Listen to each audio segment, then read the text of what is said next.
Hi everyone, welcome back to our channel.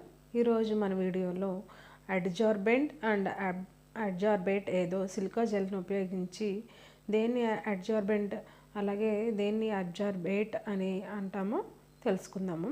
దీన్ని కనుక మనం సిలికా జెల్ని ఉపయోగించి తెలుసుకుందాము. నేను ఇప్పుడు దానిలో సిలికా జెల్ని వేసాను ఫ్రెండ్స్. సిలికా జెల్ని వేసిన తర్వాత దాంట్లో చాలా తెని వాటర్ డ్రాప్లెట్స్ని అయితే వేస్తున్నాను.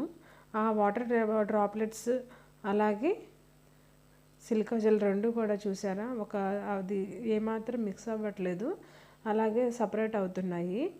అంటే ఏంటంటే దీన్ని బట్టి చూస్తుంటే ఏమర్థమవుతుందంటే అవి ఒక లేయర్స్ లాగా ఫామ్ అవుతున్నాయి అనమాట. జస్ట్ ఇంటరాక్ట్ అవుతున్నాయి కానీ దగ్గరకు వస్తున్నాయి కానీ మిక్స్ అవ్వట్లేదు అనమాట. ఇలా ఇంటరాక్ట్ అవ్వడం అంటే the term refers to the molecules or ions or atoms are adsorbed onto the surface of another material అనమాట. The adsorbate interact with the absorbent. చూస్తున్నారు కదా, ఇప్పుడు దీంట్లో నేను రాసాను ఆల్రెడీ. సిలికా జెల్ అనేది ఏమవుతుందంటే అడ్జార్బెంట్. అలాగే ఈ వాటర్ మాలిక్యూల్స్ ఏమవుతాయంటే అడ్జార్బెంట్.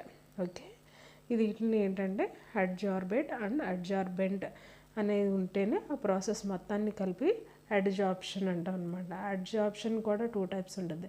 కెమికల్గా జరుగుతుంది, అలాగే ఫిజికల్గా కూడా జరుగుతుంది అనమాట. ఓకేనా, అర్థమవుతుందా? సిలికా జెల్ అనేది ఏంటంటే అడ్జార్బెంట్, వాటర్ డ్రాప్లెట్స్ అనేవి అడ్జార్బెంట్. ఇవి సర్ఫేసెస్ మాత్రమే ఇంటరాక్ట్ అవుతాయి అన్నమాట. ఓకే, దీనికి కామన్ ఎగ్జాంపుల్గా మనం ఇంకా ఏం చెప్పుకోవచ్చు అంటే activated charcoal or activated carbon అంటాము. సిలికా జెల్ని అనేది ఇప్పుడు మనం ఎలాగో ఉపయోగించాము, అలాగే జియోలైట్స్ని కూడా ఇలాగే అడ్జార్బెంట్కి ఎగ్జాంపుల్స్గా చెప్పుకోవచ్చు అనమాట.